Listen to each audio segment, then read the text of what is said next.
think this time last week we were all talking about Mario Balotelli's homesickness, and I think the manager remarked that you'd taken him to one side.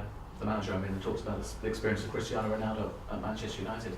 In nurturing someone like Balotelli, can you get the same sort of results as we saw in Ronaldo, do you think? Well, you know, I think with Sir Alec, you know, is the way he nurtures young players. You know, I was privileged to be a part, you know, when I went back doing the young uns back in the 80s, and I've seen Sir Alec, you know, the way, the empathy he's got. You know, the boss sometimes comes out like Sir Alec, you know, that he'll shoot people down. But when you see the other side of him, that's when you'd appreciate what he does. And, you know, it does take that. It takes that. There's got to be an empathy towards players. And, you know, if they do find this homesickness or whatever, you know, you don't browbeat them all the time. And, you know, and I think, personally as well, I think the players have been very good as well with Mario. You know, they've certainly... You know, there's an empathy with the players. I think they can understand that, and it's not easy, is it? You know, everybody goes on about the materialistic things, but it's not that easy. And Mario's worked hard in training, you know, and the boss knows him very well. It was pleasing to see he got an hat-trick the other day, and you've seen the response off the lads. Every man and his dog went up to Mario King. They was genuinely pleased for him. But potential-wise, with that nurturing, could he be, you know, a great player? He's certainly a talented lad.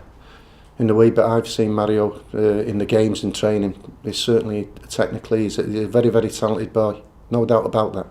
You mentioned United, 2 games in hand on yourselves and that game in hand on other teams. Are they the team to beat? Are they the favourites to that position? Well, as I say, we've been looking at the top 4 is our priority.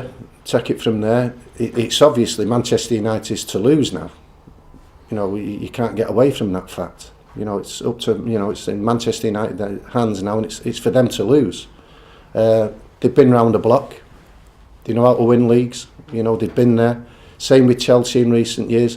Not so much with Arsenal. You know, 5 years since they've been in the mix trophy-wise, but certainly, you know, Manchester United. You know, with Sir Alec, it's theirs. For me, it's for them to lose it, and they have been round the block. They know how to go on and win it. I mean, you've been involved there. What do they do in January that makes them different to other teams? Because everyone says, you know, it's a tradition. They've reached their stride right about now. It's not. It isn't done in January. It's done in July, pre-season.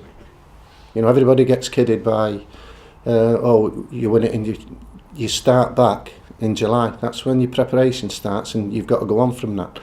And you don't want to be too far behind teams at this stage of the season. So everybody, there's, you know, there's 5 teams there. You know, Spurs. You know, you could say the top 5 really are in a really good position. You know, if there's a slip up, you'd hope you don't have a run like Chelsea's had. That's the thing you're hoping for. You may draw, you may lose, but then you look for a response, which again, our players have done after the Everton game with 2 really good victories.